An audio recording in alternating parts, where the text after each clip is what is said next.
So, ayun nga guys, di ba kahapon, di ba sabi ko sa inyo is meron akong chika. So, ito na nga ngayon. Ang chika ko is muntik akong ma-scam.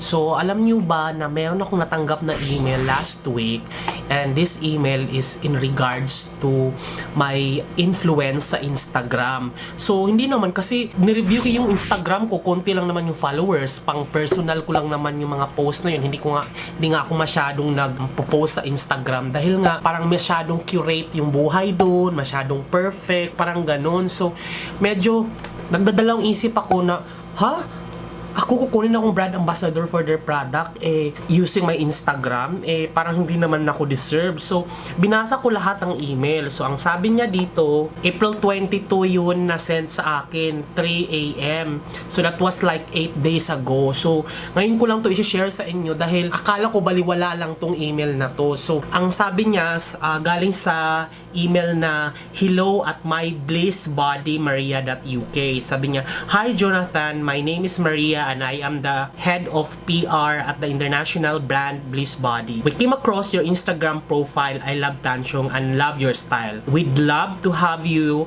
as one of our brand ambassador to celebrate our new Men's Odyssey collection. We want to give you a free watch." So free watch daw siya. So you can post a picture of you wearing it and drive more exposure and to our brand, which is nung binasa ko siya, parang normal lang naman kasi 'di ba sa social media content creator may mga kumukontak naman talaga na ganun may mga kumukontak sa akin para i-review like yung AVPad 3S or yung libre stay sa isang place para i-review. So meron naman kumontak sa atin. So hindi na sa akin first time to. So nung binasa ko yung being an ambassador will also get you commission from your sponsored post, an easy way of making money in Instagram. Tapos meron siyang terms and conditions sa baba.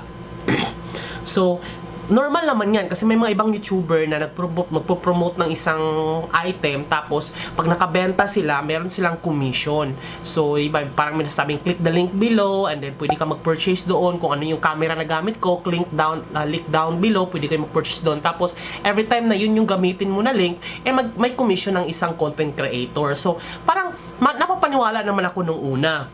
So, since ang location kasi nito is sabi niya is London, United Kingdom, so parang, paano napunta yung demographics ko sa UK? Pang Pinoy yung mga content ko, nagtatagalog ako, yung mga Instagram ko, pang Philippine lang naman yung mga content ko, hindi naman masyadong luxurious yung mga content.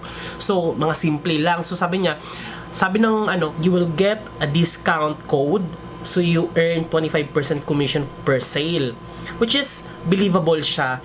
And our IG page is @myblissbody. Tapos, ambassadors only have to cover the shipping, which depends on your country. Parang sabi ko, mura kang from UK to Philippines, mukhang mahal talaga siguro. So, kinuntinyo ko po yung basa. Ambassador have 40% of store-wide, kung London sila, ako Philippines, hindi ko rin ma-avail yung 40% na discount store-wide. Tapos, meet amazing new friends, which is, why should I aim of meeting amazing new friends if I can easily obtain it personally sa workplace ko at saka sa mga circle of friends at saka sa yung mga supporters ko sa panonood. So, if this first collab goes well, we can set up another. So, chance to be featured in Bliss Body Instagram. So, exposure din si bakla. So, sabi niya, Maria from Bliss Body. So, parang nag-reluctant ako, sabi ko, chinek ko yung website nila, parang legit naman siya. Tapos, chinek ko rin yung Instagram nila, may mga post din sila na regarding mga babae, mababae yung mga nakapost, mga gano'n. Sabi ko, parang, how come they are actually targeting men na magsusuot just like me, and then your content is more on mga babae. So parang, pass ako dito. Kasi if you are actually a product seller, kung gusto mo yung influence ng isang content creator, you are willing to shoulder the shipping fee, or ikaw talaga magpadala ng product, ng PR package, yan talaga yung dapat gawin talaga, which is for me, parang may catch yung country. So, inignore ko siya.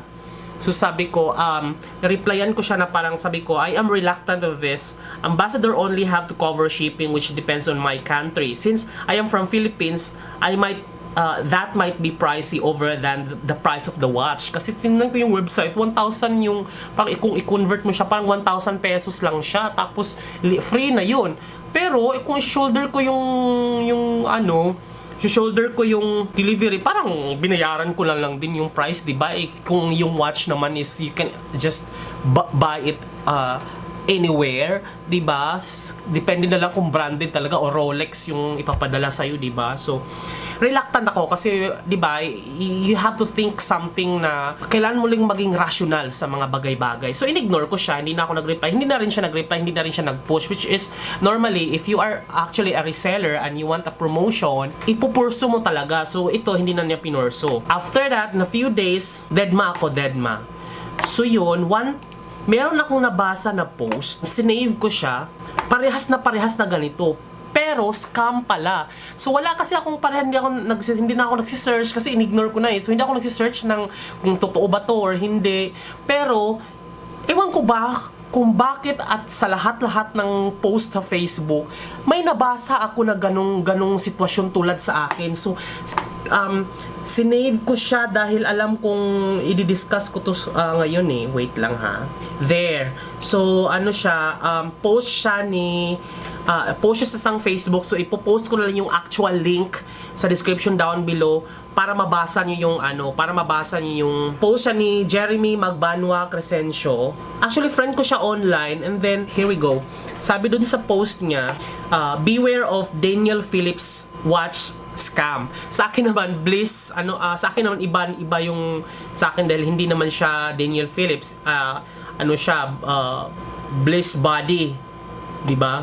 Sabi niya, number 1, invitation. Mini-message ka na kukunin ka daw na brand ambassador ng watch, then free ang watch, cost 1,000. Kapag chinek mo yung IG nila, may brand nga, may posting ng February ako message, kaya napansin ko na at least may posting. Plus may website sila. Yung IG nila, nakita ko may mutual friends akong friends na sa kanila. Kaya mini-message ko mga kaibigan ko kung nagme-message din ba sa kanila. Oo daw, at inaantay na lang ang delivery. So, product. Kapag pumayag ka, may pasasagutan sa'yo na form online having your information. Kapag okay na, papagamit sa yung code nila para libre daw watch. Pero ikaw sasagot ng shipping, which is the same sa akin. Yung shipping, first time ko maka-encounter na may ganun. Madalas kasi kapag may brand na kukuha sa'yo, they don't ask for money. Galing pa daw kasi sa ibang bansa. So I checked out their post about DP online.